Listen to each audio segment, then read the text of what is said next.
Sir, इस budget को सरकार ने मिडिल क्लास का बजट कहकर बताया और कहा कि ये मिडिल क्लास की सारी समस्याओं का हल है इस बजट में। तो सबसे पहले सर मैं मिडिल क्लास की चर्चा करना चाहूँगा, उसके बाद अपने भाषण के अन्य भागों पे जाता जाऊँगा। सर, पहली बात तो यह है कि सरकारें मिडिल क्लास को एक आत्मा रहित कंकाल समझती हैं जिसकी हड्डियों पे चढ़ के $5 ट्रिलियन इकोनॉमी बनाना चाहती हैं।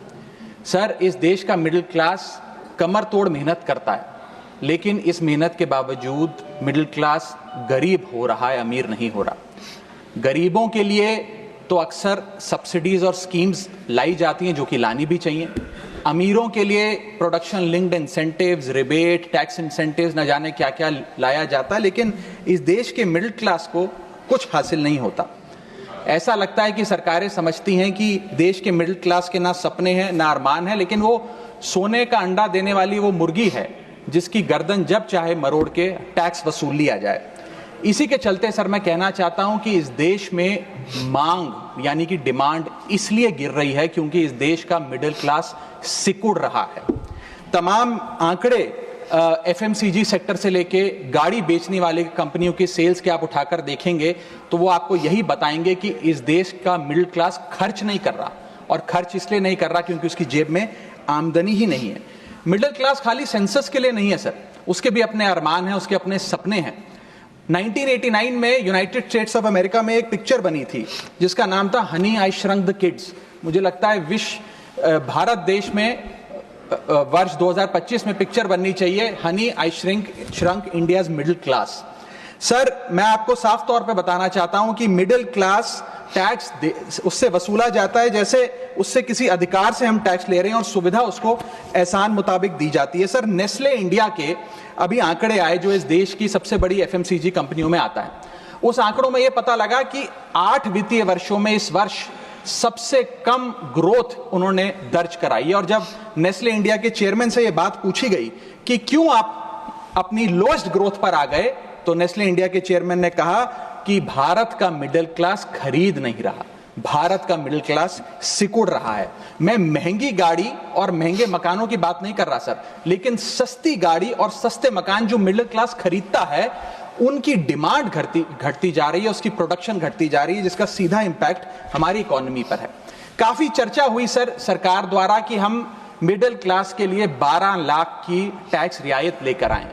मैं सर बतौर चार्टर्ड अकाउंटेंट ये बताना चाहता हूं कि ना ही ये टैक्स एग्जेम्पशन है, ना ही ये टैक्स डिडक्शन है, ये एकमात्र टैक्स रिबेट है। इस रिबेट का स्वागत हम सब करते हैं, हम सबको खुशी हुई, लेकिन मैं आपको इन तीनों में फर्क बताना चाहता हूं और ये दिखाना चाहता हूं कि कैसे चोर दरवाजे से इंडियन मिडिल क्लास से अभी भी इनकम टैक्स वसूला जा रहा है। पहली चीज सर, ये इनकम टैक्स एग्जेम्पशन नहीं है। एग्जेम्पशन होता है जैसे एक सोर्स ऑफ इनकम पर इनकम टैक्स लगे ही ना, जैसे कि इस देश में एग्रीकल्चरल इनकम, खेती बाड़ी से जो कमाई होती है उस पर कोई इनकम टैक्स नहीं लगता। ये वो नहीं है। ये टैक्स डिडक्शन भी नहीं है। टैक्स डिडक्शन होता है कि फर्ज करिए आपने साल में 15 लाख रुपए कमाए, इनकम टैक्स डिडक्शन आपको 12 लाख रुपए की मिली, तो 15 घटा 12 3 लाख पर आपको इनकम टैक्स देना पड़ेगा। ये टैक्स डिडक्शन भी नहीं है, ये टैक्स रिबेट है। यानी कि 12 लाख तक अगर आपने पैसा कमाया साल में तो आपको इनकम टैक्स नहीं देना, लेकिन जैसे ही 12 लाख से ज्यादा, फर्ज करिए आपने 12 लाख 1,000 रुपए कमाया, तो पूरे 12 लाख 1,000 पे आपके स्लैब अनुसार आपसे इनकम टैक्स वसूला जाएगा। और दूसरी चीज, कैपिटल गेन्स पे, यानी कि अगर आप अपने कोई मकान बेचते हैं, सोना बेचते हैं, इक्विटीज बेचते हैं, शेयर्स बेचते हैं, उस पर जो कैपिटल गेन पे, मुनाफे पे लगता है टैक्स, वो इस 12 लाख की सीमा में नहीं आएगा, उस पे आपको अतिरिक्त टैक्स देना पड़ेगा। सर, लेकिन इस 12 लाख की रियायत से कितने लोगों को भारत देश में फायदा हुआ, यह भी समझने की आवश्यकता है। हम 140 करोड़ की आबादी वाले देश में रहते हैं, जिसमें मात्र 8 करोड़ लोग इनकम टैक्स की रिटर्न भरते हैं, और इन 8 करोड़ लोगों में से मात्र 3 करोड़ लोग इनकम टैक्स भी भरते हैं। यानी कि 8 करोड़ लोग इनकम टैक्स की रिटर्न भरते हैं, 5 करोड़ लोग जीरो इनकम दिखा के अपनी इनकम टैक्स की रिटर्न भरते हैं, जीरो टैक्सेबल इनकम, और उनसे कोई इनकम टैक्स नहीं वसूलती। लेकिन जो बाकी 3 करोड़ बचे, मात्र वो ही इनकम टैक्स भरते हैं। तो किन लोगों का फायदा हो रहा है, यह भी समझने की आवश्यकता है। और इसका मुकाबला आप करिए सर, सीएमआई का डेटा बताता है कि इस देश में कंजम्पशन के आधार पे 43 करोड़ इंडियन, 43 करोड़ भारतीय भारत की मिडिल क्लास में आते हैं। 43 करोड़ में से मात्र 2 से 3 करोड़ लोगों को ही इसका फायदा होने जा रहा है। उसका हम स्वागत करते हैं, लेकिन बाकियों के लिए क्या? वित्त मंत्री जी ने यह फैसला जब सुनाया तो कहा कि इससे भारत की कंजम्पशन बढ़ेगी, खपत बढ़ेगी और इकोनॉमी का चक्का, इकोनॉमी का पहिया चलने लग जाएगा। मैं आपको बताना चाहता हूं और इस सदन में भविष्यवाणी करता हूं सर कि इस टैक्स रियायत से इस देश की कंजम्पशन नहीं बढ़ने वाली। अगर आप वास्तव में इस देश की खपत यानी कि कंजम्पशन बढ़ाना चाहते हैं तो आपको इनकम टैक्स के साथ साथ जीएसटी नाम का टैक्स कम करना पड़ेगा, क्योंकि जीएसटी वो टैक्स है जो इस देश का अमीर से अमीर आदमी और गरीब से गरीब आदमी भी देता है। जब गरीब आदमी अपने घर में चूल्हा जलाने के लिए माचिस खरीदता है तो उस पर भी जीएसटी देता है, और अमीर आदमी जब सफर करने के लिए मर्सिडीज और बीएमडब्ल्यू खरीदता है उस पर भी जीएसटी देता है। जीएसटी वो लोग भी देते हैं जो इनकम टैक्स नहीं भरते, जीएसटी वो लोग भी देते हैं जिनको सरकार, उन 80 करोड़ भारतीयों को जिनको फ्री राशन देती है, जीएसटी उनसे भी वसूला जाता है। तो सही मायने में अगर आप भारत में खपत यानी कि कंजम्पशन को बढ़ाना चाहते हैं, इकोनॉमी रिवाइव करना चाहते हैं, तो आपको जीएसटी कम करना पड़ेगा और जीएसटी स्ट्रीमलाइन करना पड़ेगा। सर, मिडिल क्लास इस देश का सबसे देशभक्त क्लास है जो सबसे ज्यादा टैक्स देता है। और सर, जब नौकरी से लौटता हुआ साधारण पैंट शर्ट पहने मिडिल क्लास का आदमी मेट्रो की लाइन में खड़ा होता है तो उसे यह चिंता नहीं होती कि घर जाकर कौन सी पिक्चर देखूंगा या कौन सा पकवान खाऊंगा। उसे यह चिंता होती है कि मैं अगले हफ्ते अपने बच्चों की फीस कैसे भरूंगा, बाबूजी का ऑपरेशन कैसे कराऊंगा, या बड़े साल नौकरी कर ली, अब एक स्कूटी खरीद लेता हूं, लेकिन जब बाजार जाता है तो पता लगता है वो स्कूटी जो 4 लाख की जो 40,000 की मिलती थी वो अब 1 लाख रुपए की मिलने लगी, या वो ऑल्टो गाड़ी जो 3-3.5 लाख की मिलती थी अब 10 लाख रुपए की मिलने लगी। ये सच्चाई है सर, और इसलिए है क्योंकि सर सैलरी बढ़ती नहीं, बचत होती नहीं, सिर्फ और सिर्फ महंगाई बढ़ती है। और सर, मैं ये भी आपको बताना चाहूंगा, रिपोर्ट्स बताती है, इकोनॉमिक सर्वे ऑफ इंडिया बताता है कि सैलरी औसतन मात्र 3% बढ़ी है पिछले वित्तीय वर्ष में, जबकि food inflation 10%, health care inflation 15% और कंज्यूमर प्राइस इन्फ्लेशन और न जाने कितनी इन्फ्लेशन तो इनसे कहीं ज्यादा ऊपर आंकड़ों पर आज मंडरा रही है, लेकिन उसके मुकाबले सैलरी मात्र 3% बढ़ी।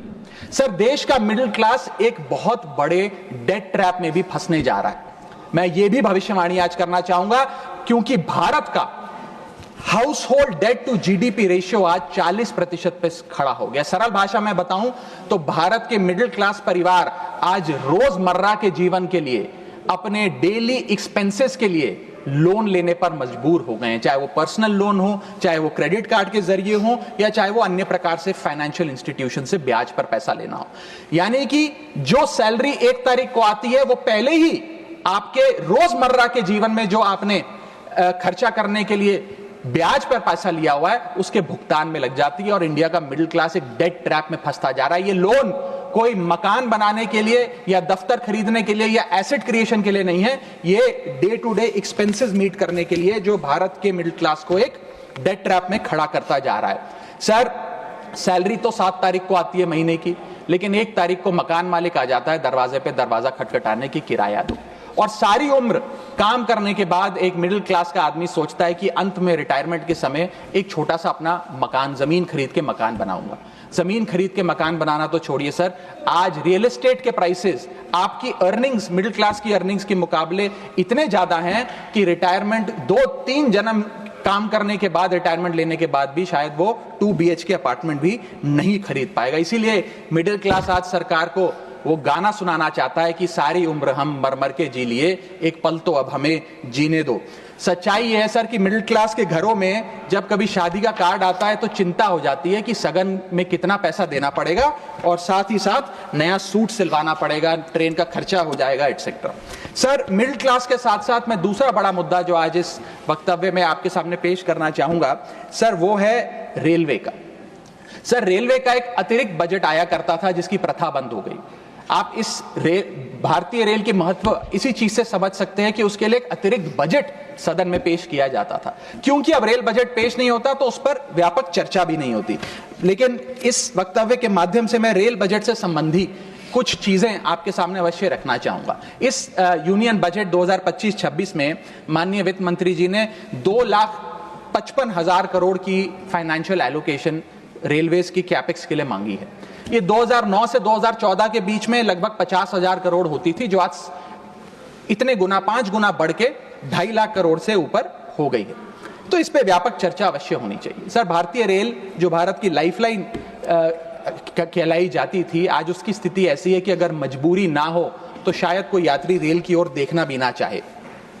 रेल जनता का रेल जरूर बना रही है और इसका कारण यह है कि भारतीय रेल को अपनी पीआर, सोशल मीडिया कैंपेन्स और रील्स ज्यादा पसंद है, ना कि रेल की सुविधाओं को कैसे बेहतर करना है वो पसंद है। सर, भारतीय रेल एक समय इस देश के 140 करोड़ आबादी का गौरव और उम्मीद हुआ करती थी, गरीबों का सहारा हुआ करती थी।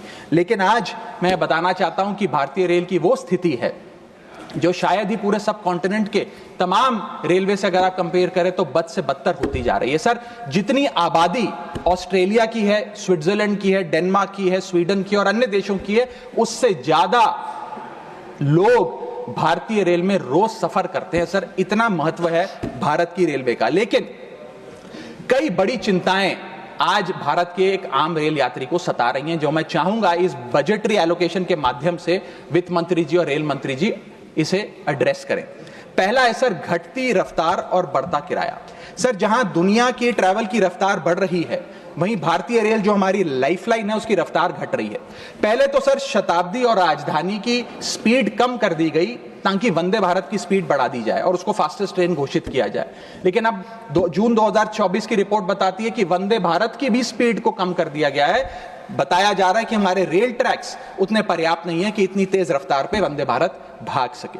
सर, आज हम विश्व गुरु बनने तो अवश्य चले हैं, लेकिन यह बात जाननी भी जरूरी है कि चीन और जापान की सबसे स्लोएस्ट रफ्तार पे चलने वाली ट्रेन भारत की सबसे फास्टेस्ट रफ्तार पे चलने वाली ट्रेन से कहीं ज्यादा तेज दौड़ती है सर।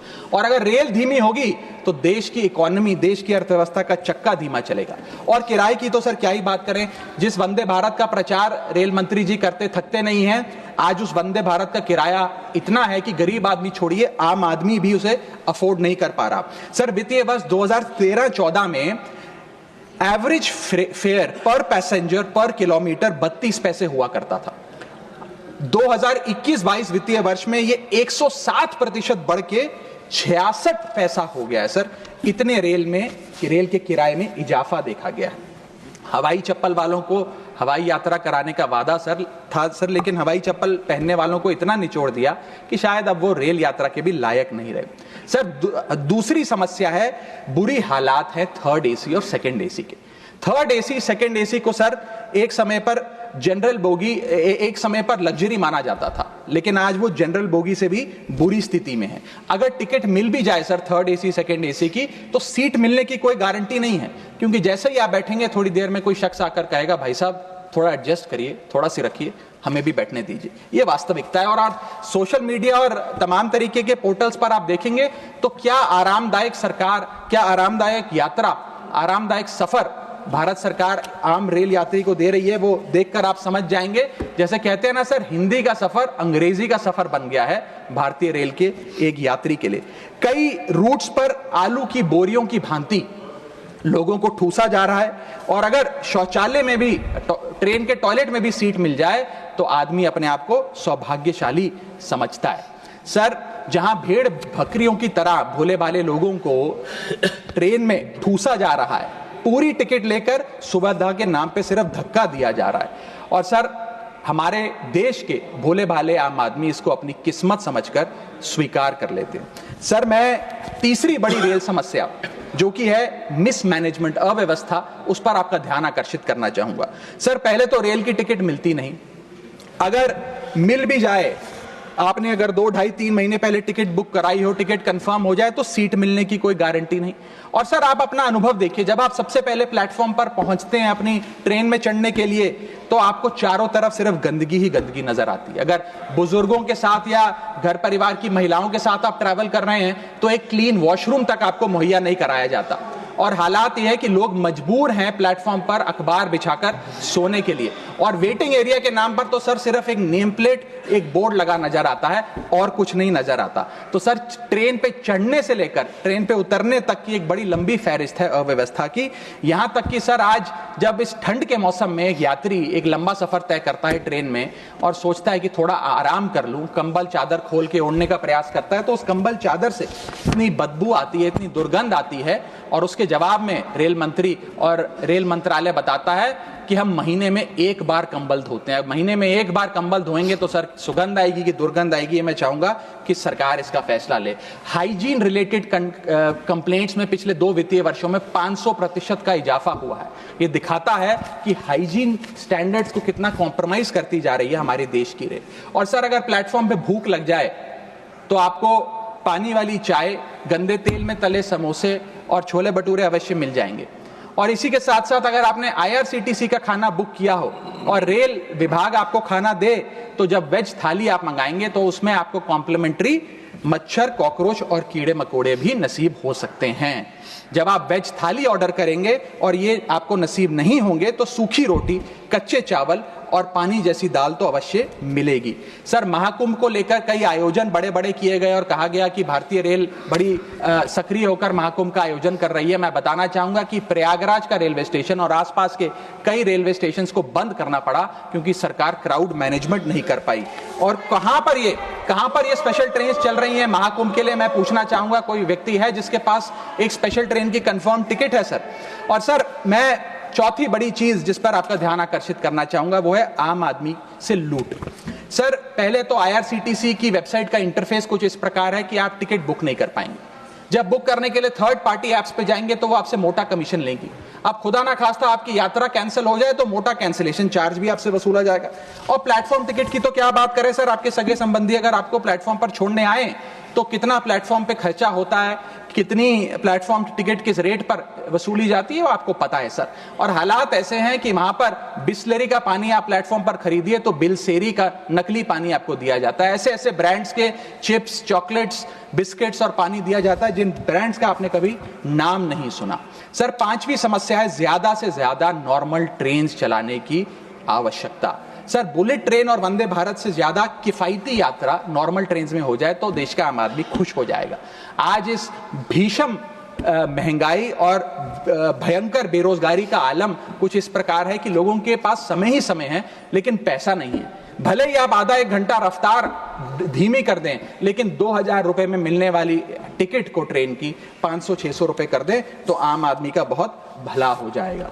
सर इसी के साथ साथ मैं बुजुर्गों की बंद हुई सब्सिडी पर भी आपका ध्यान आकर्षित करना चाहूंगा।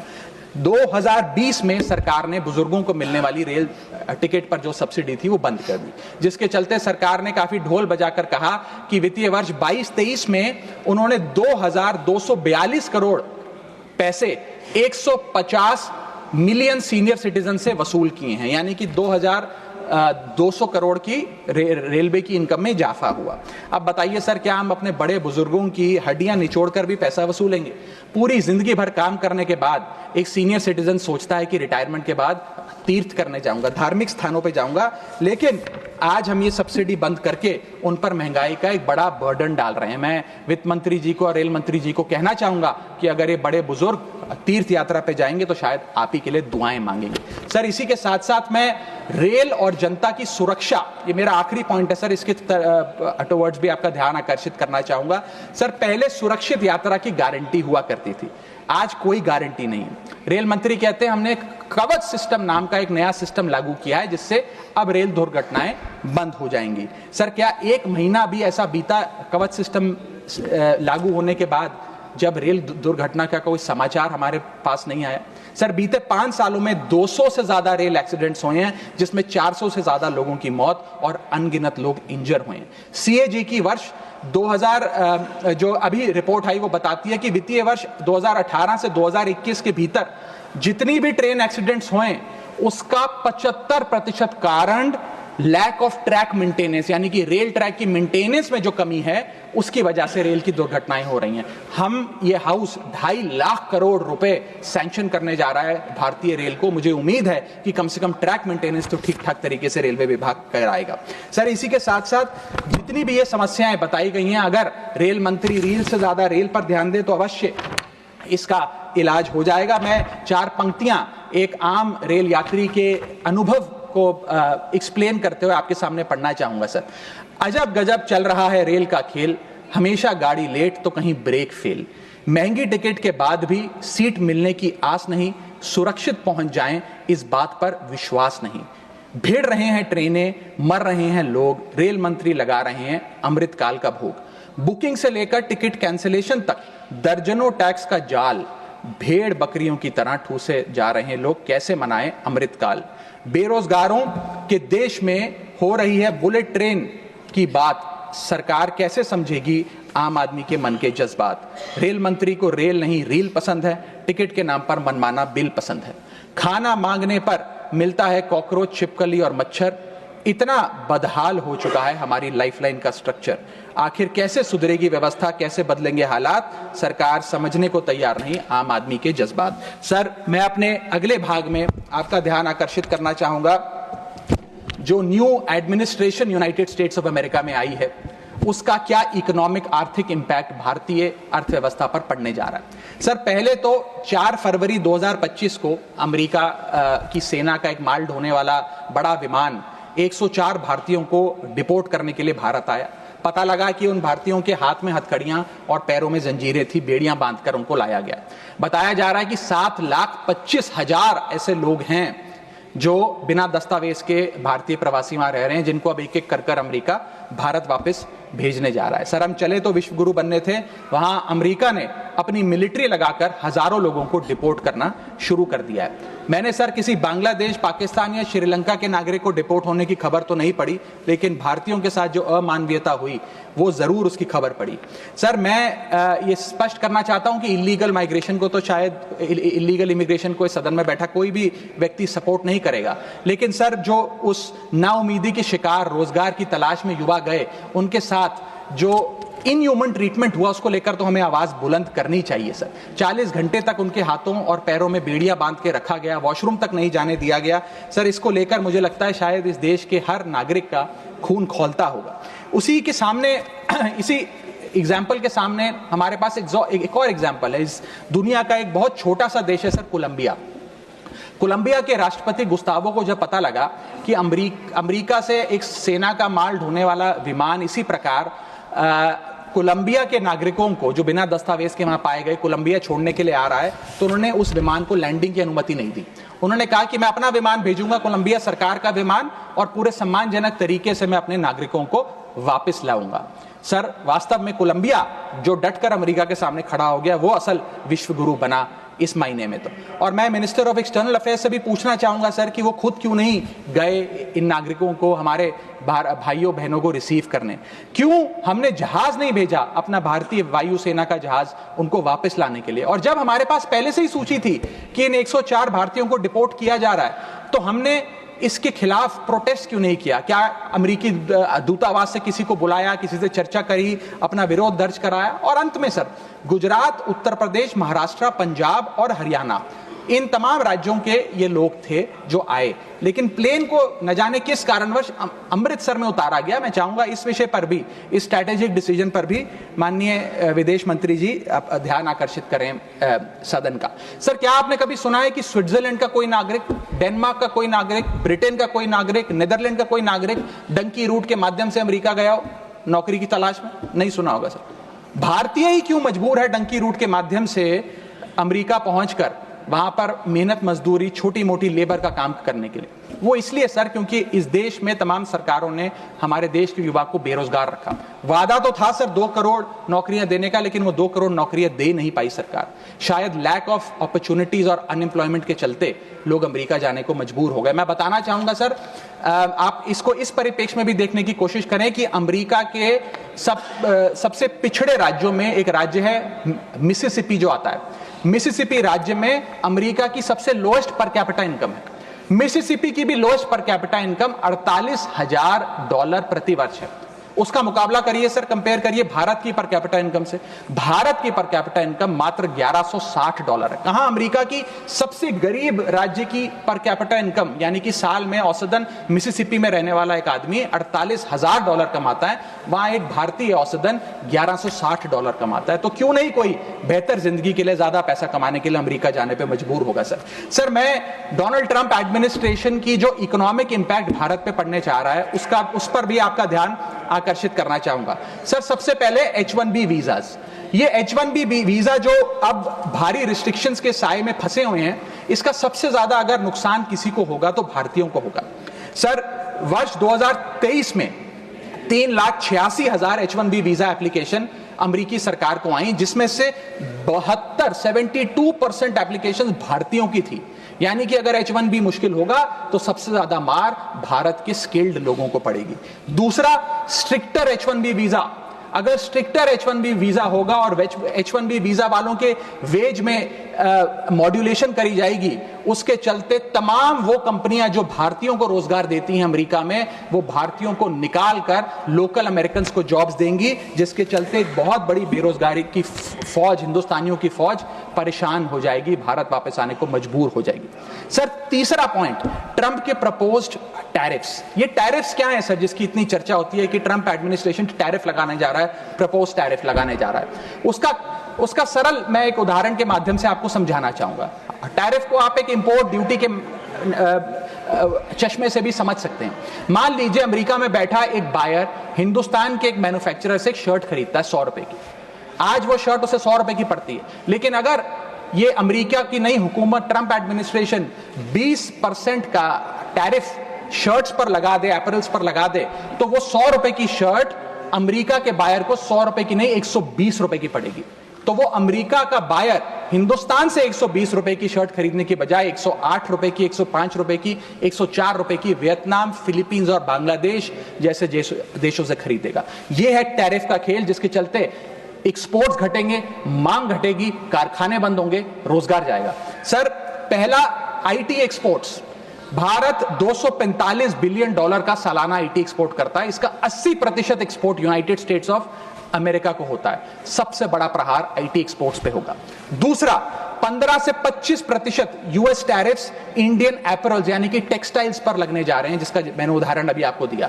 इसके चलते कॉस्ट एडवांटेज भारतीय मैन्युफैक्चरर्स की घट जाएगी, सोर्सिंग और बाइंग हिंदुस्तान से बंद हो जाएगी, और करीब करीब एस्टिमेट्स बताते हैं 2 मिलियन जॉब्स भारत की टेक्सटाइल और गारमेंट इंडस्ट्री की बंद हो जाएगी, जिसमें मेरे लुधियाने, पंजाब से लुधियाने में बहुत सारे टेक्सटाइल हब्स हैं, तमिलनाडु में है, गुजरात में, उनको सबको खामियाजा भुगतना पड़ेगा। सर इसके साथ साथ propose tariffs on Indian pharmaceuticals Donald Trump administration लगाने जा रही है। आज जितने भी pharmaceutical products, generic drugs, generic दवाइयां भारत यूएस को एक्सपोर्ट करता है, उन सब पर यह इंपोर्ट ड्यूटी लग जाएगी। मैं आपको बताना चाहूंगा 40% यूएसए की जितनी खपत है उसके 40% जेनरिक दवाइयां और ड्रग्स भारत सप्लाई करता है। तो इतना बड़ा प्रहार भारत की इंडियन फार्मा इंडस्ट्री पे होने जा रहा है, जिसके चलते रेवेन्यू लॉसेस और जॉब लॉसेस होने जा रहे हैं। तीसरा point, proposed 25% US tariff on Indian auto companies. Automobile, auto parts बनाने वाली कंपनियों पर 25% की ड्यूटी लगाने जा रही है ट्रंप एडमिनिस्ट्रेशन, जिसके चलते $14 बिलियन का ट्रेड इंपैक्ट होने जा रहा है। और इसके चलते भारत में मैन्युफैक्चर हो रही ऑटोमोबाइल्स की डिमांड घटेगी, एक्सपोर्ट घटेगा, कारखाने बंद हो गए और 10 लाख से ज्यादा लोगों की नौकरियां जा सकती हैं। सर चौथा और महत्वपूर्ण पॉइंट, एक बहुत बड़ी बेरोजगारों की फौज भारत की ऑलरेडी बेरोजगार फौज में जुड़ जाएगी। पूछिए कैसे सर? सर 7,25,000 वो लोग जो बिना दस्तावेज के रह रहे हैं, जिन्हें अमेरिका कह रहा है हम भारत भेज देंगे। 1 मिलियन वो लोग जिनका ग्रीन कार्ड अभी पेंडिंग है, उनका ग्रीन कार्ड कैंसिल हो जाएगा। लाखों H1B वीजा एप्लीकेंट जिनका H1B वीजा मिलना अब नामुमकिन सा हो गया है। और उसके अतिरिक्त भारत में जो टेक्सटाइल्स, फार्मा, आईटी और ऑटोमोबाइल इंडस्ट्री है, उसमें जॉब लेऑफ्स होंगे। यानी कि इन लाखों लोगों की, एक जो अनएम्प्लॉयड लोगों की फौज भारत आकर भारत की ऑलरेडी अनएम्प्लॉयड लोगों की फौज में जुड़ जाएगी, उसको कैसे हम इस इकोनॉमिक साइकिल में रीइंटीग्रेट करेंगे, कैसे इस अनएम्प्लॉयमेंट और अंडर एम्प्लॉयमेंट का सामना करेंगे। सर, मेरा आखिरी पॉइंट इस ट्रंप एडमिनिस्ट्रेशन का जो इकोनॉमिक इंपैक्ट भारत पर पड़ेगा उसके संदर्भ में है, वो ये है सर कि भारत की फॉरेन इनवर्ड रेमिटेंसेस घट जाएंगी, भारत का फॉरेक्स रिजर्व्स घटेगा। सर, वर्ष 2024 में डॉक्यूमेंटेड एंड अनडॉक्यूमेंटेड भारतीय प्रवासी भारतीय जो यूएस में रहते हैं, उन्होंने कुल मिलाकर 111 बिलियन डॉलर भारत भेजे। यानी कि वहां पर जो आदमी रहता है वो कमाई करता है, वो पैसा हिंदुस्तान भेजता है ताकि हिंदुस्तान में जो उसका परिवार, बूढ़े माँ बाप, बीवी बच्चे, भाई बहन है, वो सम्मानजनक जीवन जी सकें। जब उनकी नौकरियां ही नहीं रहेंगी, जब वो पैसा ही नहीं कमाएंगे, तो वो क्या पैसा भेजेंगे? जब वो पैसा नहीं भेजेंगे तो भारत के फॉरेक्स रिजर्व्स घटेंगे, और फॉरेक्स रिजर्व्स घटने की वजह से रुपया और कमजोर होगा और डॉलर और मजबूत होगा। सर, भारत की कॉर्पोरेट टैक्स कलेक्शंस में 3 से 4 हजार करोड़ का नुकसान होने जा रहा है इस ट्रंप एडमिनिस्ट्रेशन के प्रपोज टैरिफ्स की वजह से। और इंफोसिस, टीसीएस जैसी बड़ी बड़ी कंपनियां अब 80 से 90% अमेरिकी लोगों को नौकरियां देंगी। भारतीय जो H1B वीजा पे वहां काम कर रहे हैं उनको निकालने का काम शुरू होने जा रहा है। सर, जो अमेरिका कहता है वो भारत हमेशा से करता है, एक वफादार दोस्त की तरह। अमेरिका कहता है ईरान से कम तेल खरीदो, हम कम तेल खरीदते हैं। अमेरिका कहता है मुझसे वेपन्स खरीदो, हम डिफेंस हेलीकॉप्टर्स उनसे खरीदते हैं। अमेरिका कहता है फलाना फलाने देश पे मैंने सैंक्शन लगा दिया, इस पे रिस्ट्रिक्शंस लगा दी, इससे आप अपना व्यापार बंद कर दो, हम व्यापार बंद कर देते हैं। अमेरिका कहता है रशिया से डिफेंस एयर सिस्टम ना खरीदो, हम उसे निलंबित कर देते हैं। लेकिन उसकी इन सारी चीजों को मानने और एक वफादार दोस्त होने के नाते हमने ये चीजें मानी भी, उसके बदले भारत को मिलता क्या है सर? और सर, सबसे जरूरी बात, भारत में एक बहुत बड़े वर्ग ने और खास तौर पे भारतीय जनता पार्टी के समर्थकों ने सोशल मीडिया पर कैंपेन चलाया ट्रंप को जिताने के लिए कि ट्रंप चुनाव जीत जाए। न जाने कितने ट्वीट, फेसबुक, इंस्टाग्राम, यूट्यूब पे वीडियो बना बना कर डाले कि ट्रंप जीत जाए। यहां तक कि कुछ लोगों ने तो हवन और अनुष्ठान भी किए कि डोनाल्ड ट्रंप अमेरिका के राष्ट्रपति फिर से बन जाए। लेकिन उसके बदले हमें हासिल क्या हुआ? पहला झटका जो ट्रंप एडमिनिस्ट्रेशन ने दिया सर, वो भारत को दिया। सर, इन 104 भारतीय जो वापस आए हैं, जिनकी हाथों में जंजीरें और पैरों में बेड़ियां थी, उनके लिए भी सर 4 पंक्तियां लाया हूं, गौर फरमाइएगा। सपना था कि अमेरिका जाकर कुछ कमाएंगे, ये नहीं पता था कि ऐसे बांध कर वापस लाए जाएंगे। हाथों में हथकड़ी, पैरों में बंधी रही बेड़ियां, दर्द से टूटती और चटकती रही एड़ियां, कस के बांधा जंजीरों से जैसे कोई सामान, टपकते आंसू सुनाते हैं क्रूरता की दास्तां। सपने में भी नहीं सोचा था कि ऐसा मंजर, मगर अपनों ने ही खोप दिया पीठ में खंजर। क्या बीती होगी उन पर, ये वो ही जानेंगे, उनके जख्मों को विदेश मंत्री नहीं पहचानेंगे। हर चेहरे पर लिखी है क्रूरता की कहानी, हर चेहरे पर लिखी है क्रूरता की कहानी, गुनाह सिर्फ इतना कि वो है हिंदुस्तानी। सर, अंत में मैं बस समाप्त कर रहा हूं सर। मैं आपका ध्यान आकर्षित करना चाहूंगा डीवैल्यूएशन ऑफ द इंडियन रुपी पर, कि गिरता हुआ रुपया। सर, रुपये आज ऑल टाइम लो पर है। जब मई 2014 में ये सरकार बनी थी तब $1 58 के आसपास मंडराता था। आज $1 87 रुपीज के आसपास मंडरा रहा है, which is an all time low. Sir, रुपया कोई कागज की एक टुकड़ा, कोई पीस ऑफ पेपर नहीं है, रुपया कोई करेंसी भी नहीं है। रुपया हमारी देश की प्रतिष्ठा है। करेंसी गिरती है तो देश की प्रतिष्ठा गिरती है। तमाम देश एक दूसरे देश को कितना सम्मान देना है, ये इस बात से भी तय करते हैं कि उसकी करेंसी की कितनी वैल्यू है। और अगर हमारी इंटरनेशनल पहचान कमजोर होती है तो हमारी अर्थव्यवस्था भी कमजोर होगी। सर, इसके साथ साथ जैसे जैसे रुपया गिरता है, हमारे देश में इन्फ्लेशन वैसे वैसे बढ़ती है। इसलिए क्योंकि हम बहुत सारी वस्तुएं इंपोर्ट करते हैं, तो इंपोर्टेड इन्फ्लेशन भी हमारे देश के टोटल इन्फ्लेशन का एक बहुत बड़ा हिस्सा है। मैं आपको उदाहरण के तौर पे बताना चाहूंगा सर कि मान लीजिए एक शर्ट हम अमेरिका से खरीदते थे 74 रुपए की पिछले साल, क्योंकि $1 74 रुपए का था। आज वही शर्ट खरीदने के लिए हमें 86-87 रुपए देने पड़ेंगे। यानी कि भारत के लिए वो कॉस्ट पड़ेगी, भारत के बायर के लिए कॉस्ट पड़ेगी, और इन टर्न वो ज्यादा कॉस्ट आम आदमी को पास ऑन करी जाएगी। सर, 5 प्रकार की इन्फ्लेशन बढ़ रही है क्योंकि डॉलर बढ़ रहा है और रुपया गिरता जा रहा है, रुपये न्यूनतम स्तर पे आके खड़ा हुआ है। पहला है food inflation. Sir, Bharat edible oils और पल्सेस बड़ी मात्रा में इंपोर्ट करता है। भारत की खपत खपत का 56% एडिबल ऑयल हम इंपोर्ट करते हैं और भारत की पल्सेस की कंजम्पशन का 15% क्वांटिटी हम इंपोर्ट करते हैं। जब इतनी बड़ी क्वांटिटी में हम ये चीजें इंपोर्ट करते हैं तो अगर रुपया गिरेगा, डॉलर कमजोर होगा तो हमारा फूड इन्फ्लेशन बढ़ेगा।